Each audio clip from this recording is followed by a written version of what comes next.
National governments have taken strong measures to limit the spread of the coronavirus in the European Union. This is necessary. But some of these measures have stopped people at the borders.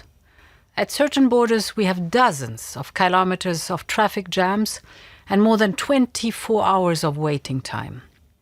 Many European citizens are still unable to travel back home. And trucks carrying medicine, essential and perishable goods, such as food, are blocked. It is important to solve this now, right at the beginning of the crisis.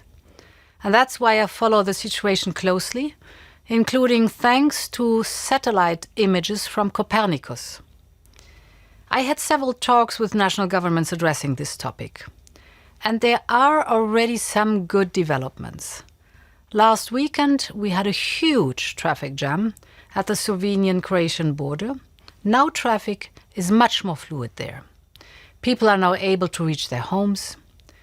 The lorries stranded in Slovenia could continue to their destination. This is a good example on how neighboring countries can find pragmatic solutions. We also had long traffic jams at the borders between Poland, the Czech Republic, Germany and Lithuania. We worked on it. People coming from the Baltic states can now return home to Estonia, Latvia and Lithuania.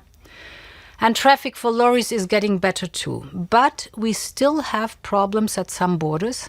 Yesterday, we still had more than 20 kilometers of jams at the border between Hungary and Romania.